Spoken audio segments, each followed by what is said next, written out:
Single wifi camera or else 4G கேமராவா alarm சிஸ்டமா use பண்ணலாம். எப்படின்னு பார்த்தீங்கன்னா, இப்போ ஒரு இடத்த நான் மார்க் பண்றேன் பாருங்க. இந்த இடத்த நம்ம கேமராவ ஃபேஸ் பண்ணி இந்த இடத்துல இருக்கிறதுல, அங்க ஒரு மார்க்கிங் மாரி பண்ணிடுறோம். இப்போ எக்ஸாம்பிள் பார்த்தீங்கன்னா, EZVZ புல்லட் கேமரா நம்ம ஆஃபீஸ்க்குள்ளேயே மாட்டியிருக்கோம். அதில வந்து பார்த்தீங்கன்னா, செட்டிங்ஸ்குள்ள போயிட்டு, அலாரம் நோட்டிஃபிகேஷன் எனேபிள் பண்ணிட்டு, அலாரம் நோட்டிஃபிகேஷன் எனேபிள் பண்ணதுக்கப்புறம் உள்ள போயிட்டு, அதில அலாரம் சவுண்ட் வந்து பார்த்தீங்கன்னா, இன்டென்ஸ், சாஃப்ட் நெறைய காட்டும். ஒவ்வொரு மாடலும் ஒவ்வொரு மாரி காட்டும். EZVZல பார்த்தீங்கன்னா, டிஃபரெண்ட் மாடல் ஆப்ஷன்ஸ் கொஞ்சம் கொஞ்சம் வேறையா இருக்கும்.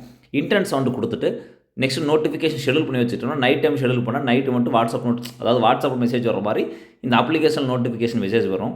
நெக்ஸ்ட் வந்து பார்த்தீங்கன்னா, சைலன்ட் சவுண்ட் வரும்னா சைலன்ட் சவுண்ட் வச்சுக்கலாம். ஃபிளாஷ் லைட் வேணா ஃபிளாஷ் லைட் வச்சுட்டு இந்த மாரி இடத்த மார்க் பண்ணிருவோம். அந்த ஸ்க்ரீன்ல பார்த்தீங்கன்னா, அது ஒரு கோடு மாரி போட்டு மார்க் பண்ணி வச்சுட்டோம். அந்த இடத்துக்கு இப்போ நான் கிராஸ் பண்ண உடனே சைலன்ட் சவுண்ட் எப்படி வருதுன்னு பாருங்களேன்.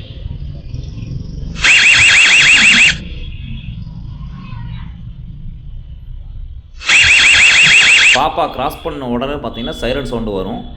இதே மாரி வந்து பார்த்தீங்கன்னா, அந்த இடத்துக்கு எப்படி சைரன் சவுண்ட் வருதோ, அதனுடைய ஃபிளாஷ் லைட்டிங்கில எப்படி பிளிங்க் ஆகுது நான் வீடியோல காட்டுறேன் பாருங்க. இந்த இடத்துக்கு நான் கிராஸ் ஆகுறேன். போய் நின்னுட்டு இருக்கு இப்போ நானு. கிராஸ் ஆயிட்டேன் இப்போ.